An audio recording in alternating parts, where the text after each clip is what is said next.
Okay, I think that's working. So just introduce myself. My name's Kerry Ann. I'm one of the speech and language therapists. I work normally in Eastbourne Hospital, but we're quite a sort of close-knit team and we all see us probably on both sites. Are you all working at the hospital here at the moment? What sort of areas are you in? Yeah. Okay. Okay. So hopefully our presentation will be relevant to sort of all your different areas, but I think a lot of it will focus on the acute at the moment and adults, unfortunately. So I'm sorry with paediatrics at the moment, but it might come in useful sort of later down the line. There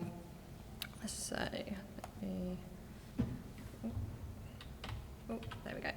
So the aim of this presentation, this session, is to increase your awareness of what we do.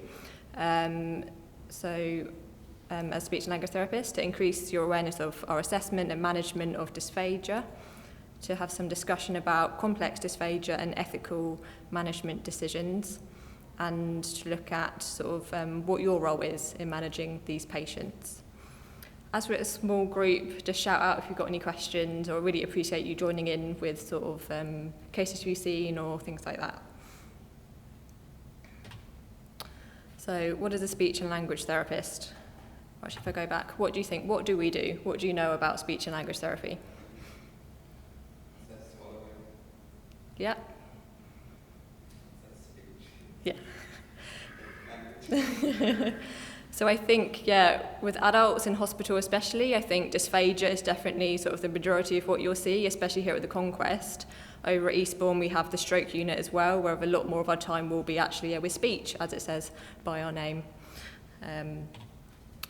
We do see children as well. In the trust here, we're just adults. As you said, communication difficulties, eating, drinking, swallowing disorders. And there's just some statistics there about how many there are of us across the country. We're an AHP, so work closely with the physios, dietitians, occupational therapists. We're very varied, work with a wide range of patients with MDT in hospitals, in the community, and lots of different settings as well. So what do? We work alongside yourselves very closely to manage person's eating, drinking, swallowing, communication. We might make recommendations to yourselves for you to make a decision. So I'm sure one of our team has come up to you and saying, we've seen this patient, they're not safe, we need a decision NG or not. Or we've seen this symptom, we think maybe a referral onto a different team. So we might come to you and have those discussions. We rely on sort of medical team and the nurses to make appropriate referrals to us based on your observations, their diagnosis. As speech therapists, we don't listen to chest, so that's something we rely on yourselves for. Things to be aware of in relation to swallowing. As you can see there's some bits. Inability to control food or saliva, recognising food. We see that quite a lot with dementia, just sort of not even recognising what it is, what the task is anymore. Coughing while eating and drinking, quite a common one, obviously easy thing to pick up on. This might be towards the end of a meal or immediately after the swallow. Perhaps something that don't necessarily consider, recurrent pneumonias or unexplained weight loss.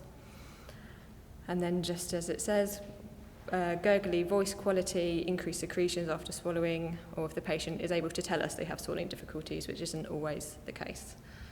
Let me just double check if there's anything else to tell you on that one. No. So, who do we see?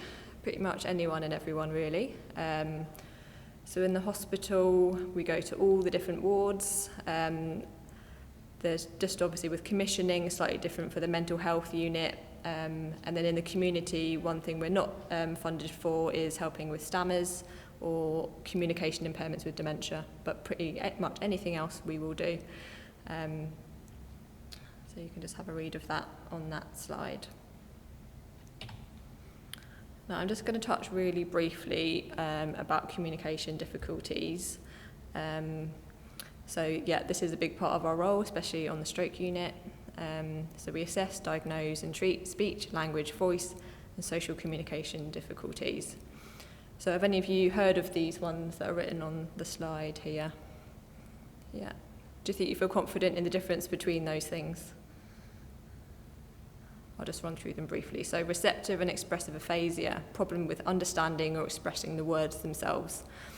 So this might be calling an object the wrong thing, table for chair, or not processing different stages of command. Dysarthria, muscle weakness affecting the clarity of speech. So they'll be able to think of all the words they want to say, they're just not coming out clearly because the muscles are weaker. Dysphonia, obviously a voice difficulty. Apraxia of speech is a less common one. So this is the coordination of the motor pathways. So they'll make lots of different errors. They'll try and say the word, but they get further and further away each time. And then we've got a cognitive communication impairment. So this might be not recognising social skills, talking verbosely, interrupting people, speaking really loudly in a quiet room, things like this.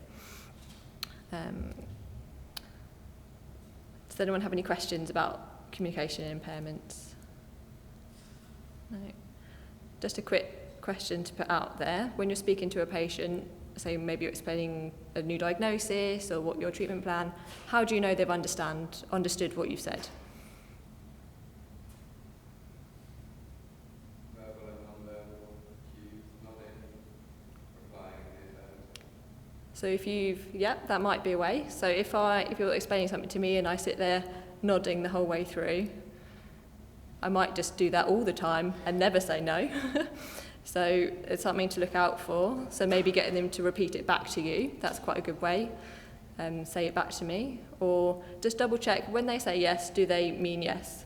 Because some of our patients only say yes, or they get it mixed up. So I think it's sometimes being aware, lots of information. If they've got a communication impairment, it's not always necessarily going to go in. And that's when you might get us involved looking at how we present that information to them.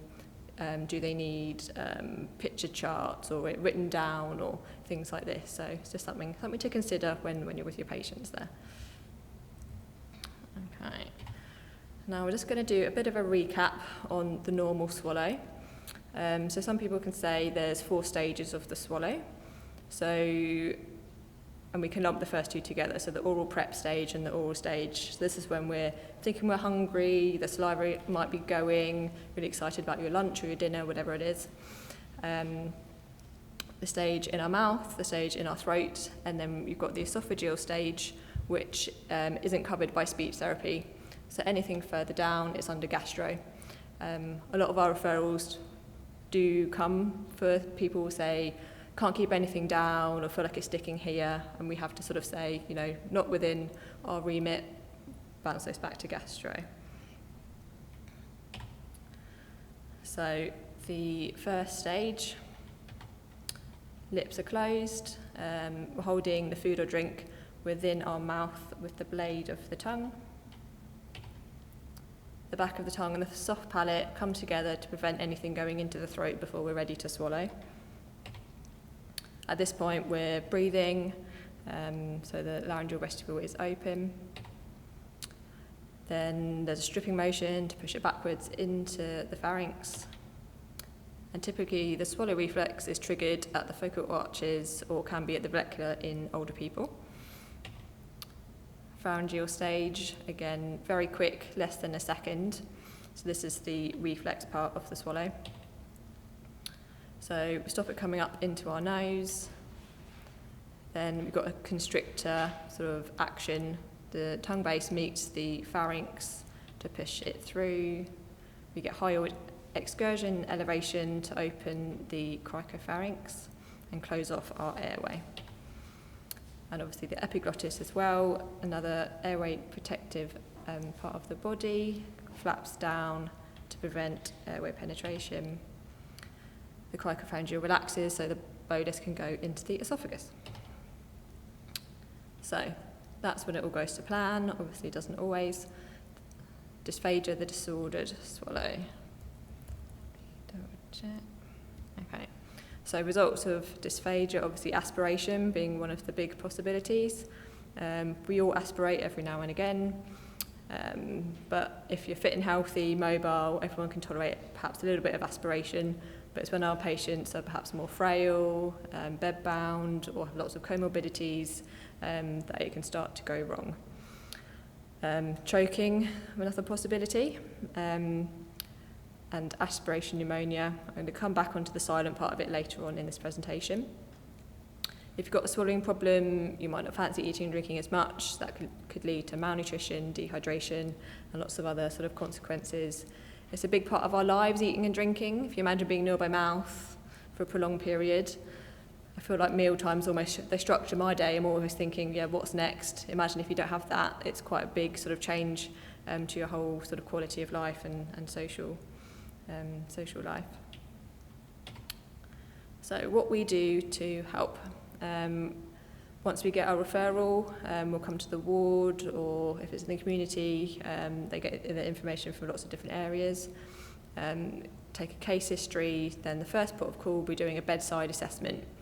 So looking at cranial nerves, doing oromotor, looking at oral health, and then we might progress on to oral trials, so doing an assessment with the patient to identify if they are at risk of aspiration or not. We then hopefully will be able to make recommendations for what's safe. This obviously isn't always the case, so we might need a risk feeding discussion. But modifying the food and drink isn't all that we've got in our toolkit. We can try therapy and different strategies with people. So this might be, for example, a chin tuck, putting your chin down when you're swallowing, a head turn, holding the bolus for a second before you swallow it. You know, obviously, as long as they can follow all those instructions and do it every time, which isn't always the case with the people we see in sort of East Sussex with the more elderly population here. We give advice and train patients, carers, colleagues.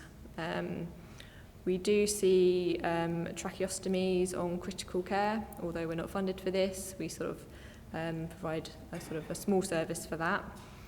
And then we also can do instrumental assessment, so video fluoroscopy or FEES, which I think I come on to a bit more next. So I've got a couple of clips here. Not all of them are working, so I might just come back to these at the end if that's okay. But just a bit about video fluoroscopy. So it's the type of modified barium swallow, but actually it's run by speech therapists along with a radiographer. So we have a clinic at Conquest on Mondays for outpatients and on Fridays in Eastbourne. So we follow a protocol, whereas in a barium swallow, it's just sort of one consistency. We try different levels, foods as well, to sort of see how they pass through the throat. And again, it's a really good sort of forum to try strategies in that. But I've got a really good example to show you sort of at the end. I mean, you can see the aspiration on that clip, that still image, very clearly. It's not always that clear. Okay. So FEES. Has anyone heard about FEES before? Yeah. So this is, again, we scope the patient and have a look at the anatomy, physiology, and then also give oral trials. So unlike when sort of ENT scope, we actually give food and drink while they've got the scope in as well. So you can actually see residue secretions sort of during the swallow.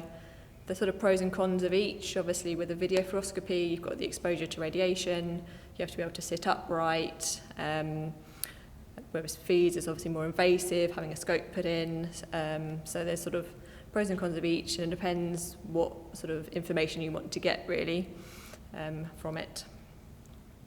So I think my colleague said this is actually a picture of her larynx, so it's one of our SALT colleagues that we practiced on. So you can see this is a normal larynx there. And again, I'm going to come back to those, I think, later. So aspiration can be silent and deadly. So aspiration, obviously any food or drink going below the vocal cords. Silent aspiration is when there's no outward sign of it happening, so no coughing, no going red in the face, eye watering, it's just going down the wrong way and we can't see. So the only way we would know if someone's silently aspirating would be on a video fluoroscopy. So that's another really important reason why you might refer for one. So how will we know if someone's silently aspirating? This might be those recurrent pneumonias that I was talking about earlier, looking at their sort of chest auscultation, their inflammatory markers. If a chest isn't improving and it's all in that right basal side, it might be an idea that it's silent aspiration. Okay, so I'm just going to chat a bit now about modified food and fluid. So has any of you seen one of our salt signs on behind a patient's bed? So this is one of the ways that you know we've come to see a patient. Modified food and fluid, we follow this IDSI sort of initiative, which is an international descriptor system, which they came, I think it was a couple of years ago they came up with this. Before it was very, very subjective food and drink, whereas this, with fluids, there's a standardised flow test, so you could get any liquid, flow test it, and you would know what level it is. And the same with food, there's a test with a fork and pressure to again know what it is. So I just briefly go through this little chart here that I've got at the bottom. So it maps from fluids onto food, so it's all one sort of continuum. Level 0 is our thin fluid, normal fluids that you and I all drink. Adding 1 scoop of thickener makes it level 1, slightly thick. 2 scoops, level 2. 3 scoops, level 3. You get to level 4, it requires 7 scoops, because as you can see at that point, it maps over onto pureed food. So if you imagine the consistency of a yogurt, that's what level 4 thickened fluids are. We don't often recommend them, because you can imagine it would be quite hard to keep yourself hydrated on a fluid that's like a yogurt. But in some cases, if the patient's comfortable with it, then it might be sort of an option. Then we go over onto food. You've got the liquidized puree, minced and moist. This has some bits in. Again, it's very regimented. They say 4 millimetres or smaller to do with the size of the airway. Soft and bite-sized, 1.5 centimetres. So I don't know if any of you have been around on the wards at lunchtime and actually seen one of these modified meals. So in the hospitals, they come out ready-made, all of the food's cut up and the complete right consistency. And I have tried them. They're not as bad as you think. They're actually quite nice. I've had some of the pureed one as well. Have any of you ever tried thickened fluids? Or any? No? I mean, if you've got a patient on the ward, just, try it and just see what we're offering them. But again, I think sort of what I want to show you by going through this system is that it's not just thickened fluids, it's not just one option, there's different levels with it, which is why we assess and try each one, because it might be they can manage one or not, and thicker isn't always better. If you think there's a possibility of it going down the wrong way, thickener, it's a foreign substance, the lungs aren't going to like that. And I'll come on.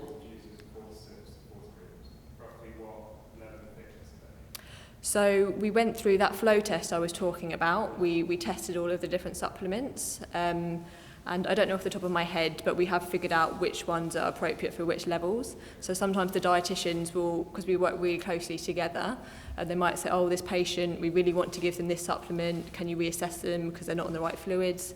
So I think if you see that your patient's on thickened fluids and they need supplements, make sure you liaise with one of us so we know sort of which ones sort of they can be offered.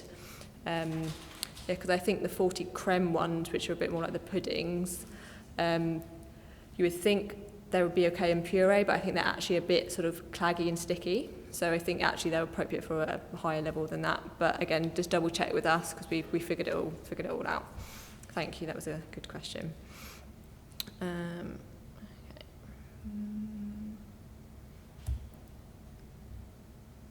Okay.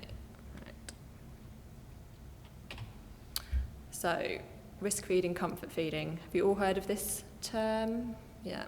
So I think, we're all very familiar with it. I think the Royal College of Speech Therapists are trying to figure out a different terminology for it. I'm not sure what they've come up with, really, because I think some people think it's a bit of have a negative connotations, really, when it doesn't always have. But anyway, that's a discussion they're having and haven't quite come to a decision about it yet. So risk feeding is when there's an unsafe swallow And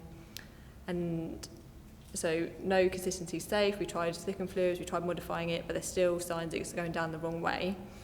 We might decide to go with it in the best interest of the patient. That would require a capacity assessment, best interest meeting. Or it might be the person has capacity and deciding to do it themselves. I've had that in lots of cases. I mean, all of your reaction to saying thickened fluids, I probably wouldn't want it myself. And if I know it's going to possibly go in my lungs, I might decide to have thin fluids anyway, and that's the person's right. It might be that sort of enteral feeding isn't appropriate for the patient for various different reasons. Decline nil by mouth, or we see it a lot in last days of life or palliative patients. That's where it's more sort of comfort feeding. We might see, say, taste for pleasure in those last stages, just to increase their quality of life and sort of enjoyment, really. I feel like wrist feeding can often be quite a complicated sort of scenario. How do people feel, or have you seen any patients in those situations sort of recently? A few nods. Yeah. Okay. Excuse me. Okay. So, water protocol. Have people heard of that at all? Yeah, maybe. So there's been lots of research that if the person meets certain criteria, for example, if they're mobile, if they can feed themselves, if they have really good mouth care, but still have dysphagia, that just having plain water, so no thickener in it, no flavour, can actually be sort of a therapeutic option. If a little bit of water goes into the lungs, and your mouth's clean, no germs going down with it, then it shouldn't be too harmful. So you might see us recommend patients just have water, which you'll see one of our signs behind the bedside. But thorough mouth care is really important for that, and not having it at the same time as food. Now, I think that's quite an old picture of Tracy. I don't know if any of you've met Tracy Peters. She's our Mouth Care Matters lead. She's based here at Conquest. She does a lot of the training sort of on the wards. I've just sort of pinched some of her slides, really, just to sort of cover that in this presentation. So, oral health leads to systemic disease. I'm going to go through these quite quick. So it can be for chronic or acquired sort of reasons, as you can see there. But I know these pictures are quite sort of graphic and not very nice to look at, but I think sort of the point we want to make is if any of this was on the outside of your body, imagine if that was sort of on my arm, you'd be doing something about it ASAP, whereas often it's in the mouth, it can be missed, but it's actually really important to treat. And imagine how uncomfortable these patients are feeling if their dentures haven't been cleaned or if their mouth care hasn't been given. And if they're not able to tell us, then I think it's something we sort of really need to look out for. So yeah, impaired function, it will affect your swallowing, speech, just to be in pain. I think we had someone recently, their mouth was so sort of coated and sore that they couldn't swallow. They were given treatment, cleared it up, and then he was absolutely fine. So it's something as small as that can make a really, really big difference. I don't know if you've seen these, sort of the nurses are sort of quite aware of this. It's part of the packs that go in the end of bed notes. So there's been a lot of emphasis on training and sort of upskilling all the ward staff and being able to complete this. So it's just something for you guys to be aware of. And again, just a few more pictures there, which aren't very nice at all. I think particularly to be aware of with our nil by mouth patients. Imagine just not having a drink. I've been talking to you for quite a while, my mouth is dry, and then if I wasn't allowed to have a drink, just think how uncomfortable that would feel. So if anyone's nil by mouth, I think just the emphasis, hourly mouth care. We have lots of products, the moisturising gels, special toothpaste, so it's all available. Just make sure we keep on top of it. Okay, now this is a little favour that we're asking of you guys from the speech therapy team to you. So the discharge summaries, I'm sure you spend a lot of time completing these. I don't know if you've ever noticed there's a little box that does say speech salt recommendations. So that was added on just to sort of really help with the communication between the hospital and sort of nursing homes, GPs, so they know if the person has dysphagia, needs modified diet. So what we ask of you, and I think there's also some training for the doctor's assistants today, so we're training them, and often they sort of add in a lot of the information for us, is looking at our most recent recommendations. They'll be in the notes on the bedside, we write them on nerve centre, so there are lots of places that you can find them, just adding those on there. And if the patient's on thickener, it's a prescription, so that needs to get transferred over to the GP to make sure they have it instantly when they go home.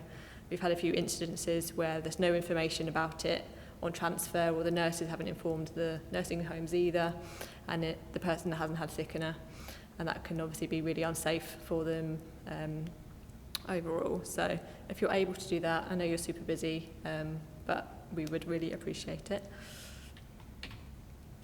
Just going over some general do's and don'ts. So positive things, make sure we do mouth care, follow the dysphagia basics, which are written on the slide. Do refer to us or come and speak to us if you're ever unsure. If you see us on the ward, we're very approachable. Come and talk to us or give us a phone call. Try and be positive about modified food and fluids. Don't want anyone ever to, oh, got your puree lunch today. We want to try and sort of encourage patients and help them with their eating and drinking. Do consider a nasogastric tube if the patient is nil by mouth. I know it's not always appropriate, but I think just the rationale and the thought process of not doing it, we just need to make sure we're considering. Consider future treatment plan after risk feeding is initiated. I've been talking a lot, I'll throw this back to you. So what do you think I mean by future treatment plan after risk feeding is initiated? Some advice to patients and plans about if they get future aspiration really is if they're at hospital, that sort of thing. Exactly. Yeah. So I think exactly, thinking of the wider picture. So we know this person is likely to get another chest infection.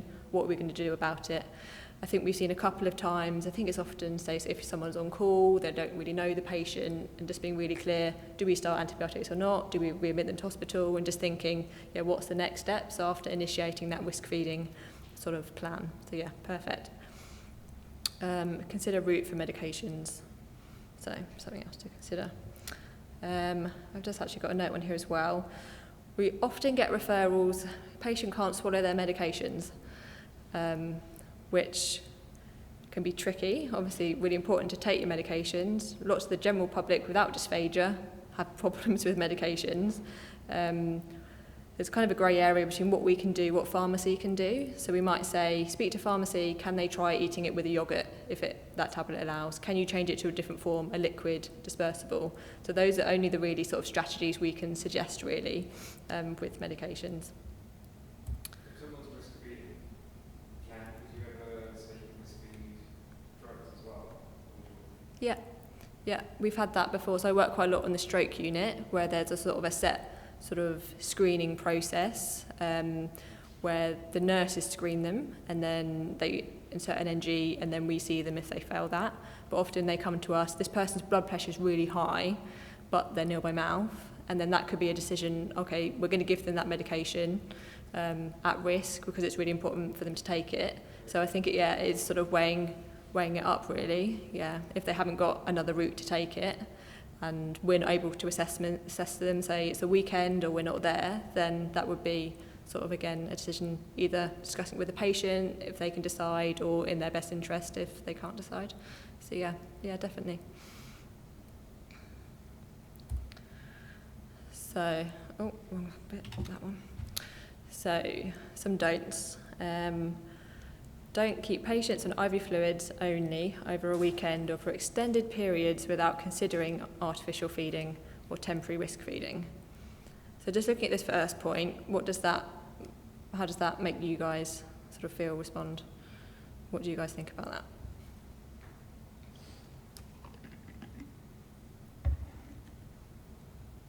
So I think we put that in there. So yeah, speech therapy, we only work Monday to Friday. And it seems always that those urgent, complex patients, Friday afternoon, they come in. So we're not necessarily always able there to assess them.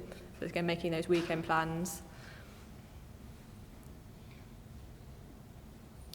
So I think the point we want to make is the word considering artificial feeding. So yeah, not everyone is appropriate for it, but we need a reason why we're not doing it. And we don't want to keep patients in that sort of limbo, just on IV fluids. We'll see how they go tomorrow, and tomorrow, and tomorrow. And actually, they're not getting nutrition, they're not going to get stronger, get better. So either, if we're actively treating them, we want to consider artificial feeding if they're not able to swallow, or if they're not, yeah, we might consider risk feeding. But it's just being clear which plan we're doing and not sort of having that, I was saying the next point, that wait and see approach for prolonged periods.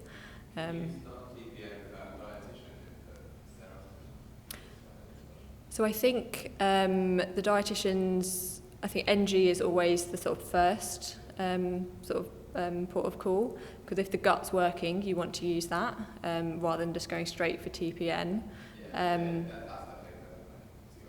Yeah.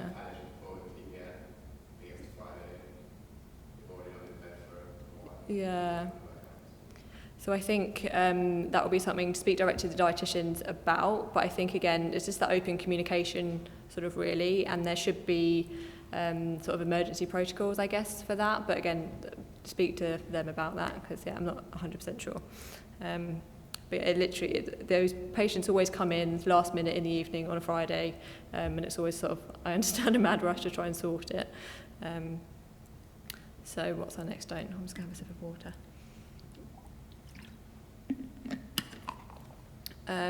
Don't prescribe thickener or modified diet without seeing us. So as I mentioned, with thickener, there's different levels. You're not necessarily going to know which one that they need, so get us involved. Actually, something to mention, there is a risk feeding guideline in the trust, which I'm sure is on the intranet, extranet somewhere, which says, yeah, if we're not there and you're going to do temporary risk feeding or until we can see them, the best thing to offer would be thin fluids and puree diet. So again, if we're not there or you need something and you can't sort of speak to us, that would be the best thing to start them on, and then we can see them as soon as possible and say, oh, actually, no, they can manage a bit more, or they need thickened fluids, or not. Don't assume someone is understanding what you're saying to them.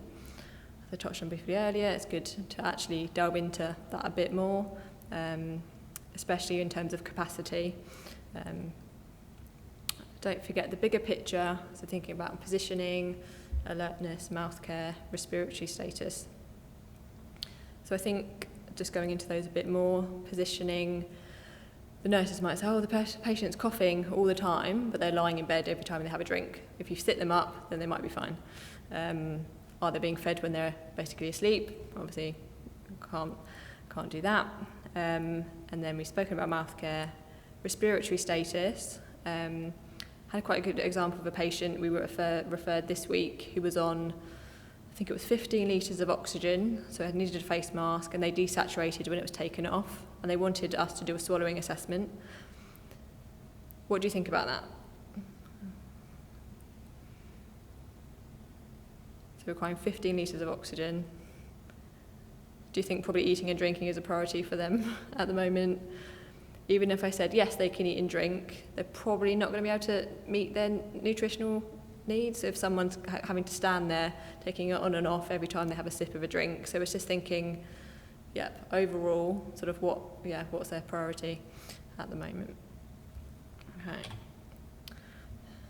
So this is just to sort of put it into a bit of wider context, I guess. So there has been serious incidents sort of in the trust, including a fatality following a choking episode. I think it was on a sandwich, and 2 near misses on sausages. So obviously it is a serious incident, really important to be sort of aware of. Some wider national incidents, this one states, so a gentleman with Down syndrome died after being kept nil by mouth for 19 days due to poor communication between staff. So I think I've just got a bit of information. Was admitted with a fractured wrist and hip, was made nil by mouth, feeding tube inserted, but it was uncomfortable, so it was pulled out, but not reinserted. So it sounds just really poor communication. And by the time it was made, the decision was made for long-term feeding. He was 2 weak and passed away from aspiration pneumonia. That's quite a sad case there.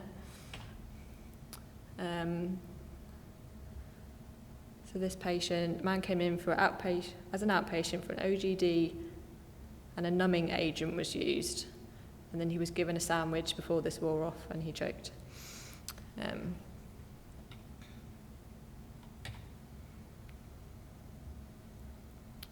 this one, more sort of fatalities due with malnutrition, thirst, choking, hospital wards. There's those statistics there. So unfortunately, it does happen. We put in our recommendation. Sometimes people think we're being harsh, saying the person needs puree, or they keep asking for a sandwich. We're not trying to be mean. We do it for a reason. And it's just really important to follow those recommendations. Right, this is where I need you guys. So some case studies. Let's have a quick read of this. So 80-year-old man with dementia, referred to speech therapy, consistent coughing during meals, followed by wet vocal quality. He's developing pneumonia. We attempt an assessment, but he's too drowsy for oral trials, and so we can't complete our assessment. It's a Friday, and we can't reassess till Monday. Is there any other information you want to find out, or what should we do next?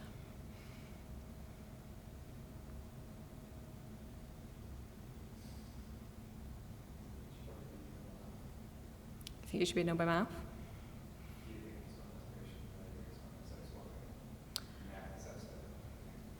So again, I think it says developing pneumonia. I think we've sort of assumed it's an aspiration. It might not be. So it's just maybe digging into that a bit more. Yeah, what type of pneumonia is he developing? But yeah, so a possibility might be keeping him nil by mouth. What do others think?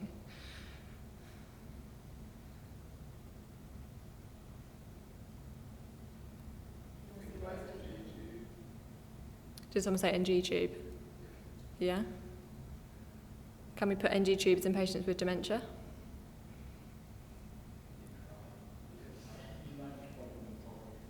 So maybe we'd want to, so again, we're making assumptions, aren't we? So he might not tolerate it, but he might. So it might be something we try and put a plan. We'll try it once or two times. If not, we do this.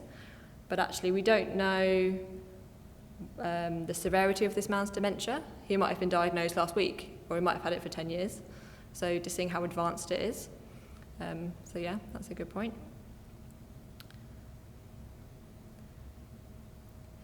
And then I've just put in here, do we know about his baseline, eating and drinking? No? So it's possible he's been seen by speech therapy before, in the past, or it would be good to know just overall what his level of function is, what we're trying to get him back to. Let me think. So what have I written? So obviously inserting NG doesn't completely eliminate the risk of aspiration, but if his swallow is unassessed and we don't know how severe it is, it might be sort of the better option rather than giving him food and drink. What about any previous wishes? He might say, I don't want any invasive sort of treatment, something to consider. Is this his first chest infection, or does he keep having them? So again, it's just thinking of the background, what we're trying to achieve. So the NICE guidelines say you can put a short-term NG in someone with dementia if the reason they've got dementia is transient. So they might have just come in with a UTI, and actually if we treat that, then they go back to how they were before. But if it's their dementia that's progressing, putting in an NG, what's the sort of game plan of getting it out? Just thinking of the time frames and the overall picture. So yeah, with dementia, it is a palliative approach from diagnosis onwards, and long-term non-oral feeding isn't indicated. And often we get dysphagia with dementia, so they might not be interested in eating and drinking, and that's part of the disease. We quite often get referrals, patient refusing to eat and drink everything, and then they want us to come and see. There's not much we can do about that. Maybe talk to the family, what foods do they like, get rid of distractions around the bed, but that's to do with the sort of cognitive changes, behavioural changes linked with the disease, and so unfortunately there's not too many things we can do about that. Okay. So for this one, what we're thinking about, what we're trying to achieve, do we feel a period of nil by mouth with artificial feeding will change the outcome for the patient? And the fact that it's always, as I said, on a Friday, so making a timely decision. Be aware of the risk of leading patients nil by mouth. So what would those risks be? Say that patient, say it's slightly a more advanced dementia, and we might have said, we'll wait for salt to come on Monday. How might that affect the patient?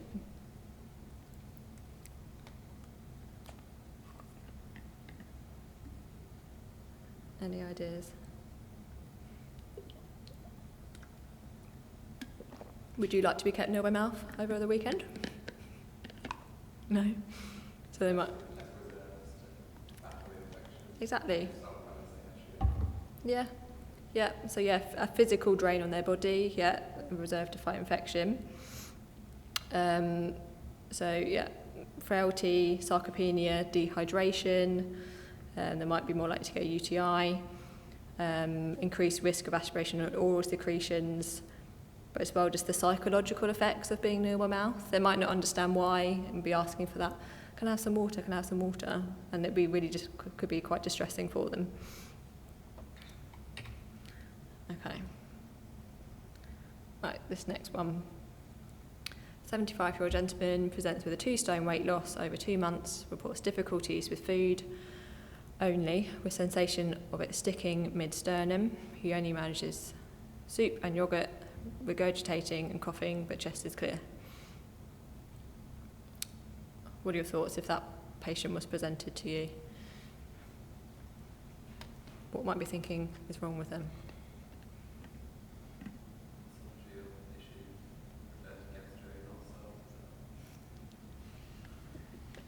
Yeah.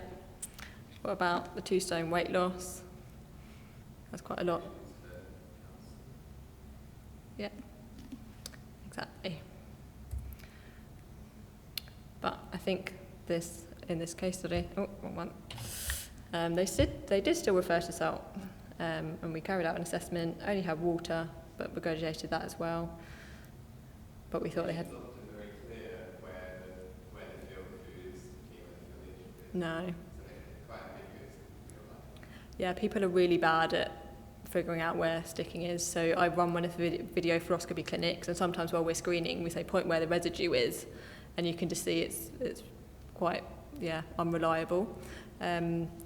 Often they'll be saying it's stuck up here, and actually we find it's all down there, and they get that referred sensation for where it is. So I would take it with a pinch of salt. But often we say our bedside assessment, we're making assumptions on what we're saying. We don't have X-ray eyes at that point.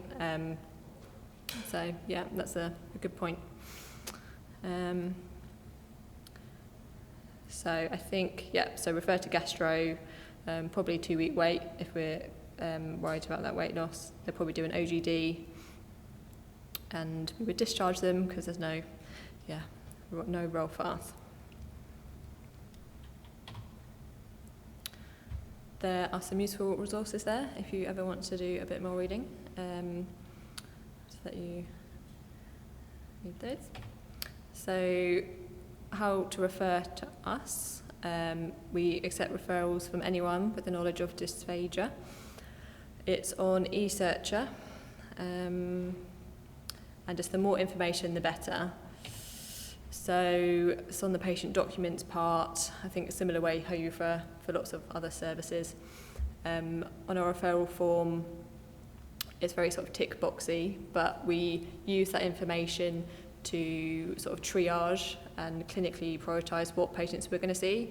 So if they're nil by mouth with no other route for nutrition, that will be a priority 1, and we'll try to get to them as soon as possible. If someone's sort of pouching food, refusing to eat, that will be our lowest priority. And then we look at their chest status. If they've got a chest infection, that will be a higher priority for us to see. So all of the information is really useful when we're sort of getting those referrals to know how quickly we're going to see people. As I said, we're quite a small team, so if there's a bit of a delay in us coming to see one of your patients, don't worry, they'll still be on the list and we'll just get to them as soon as we can. Or if we're not able to see them in hospital, we refer to the community and they can be seen by those services if need be.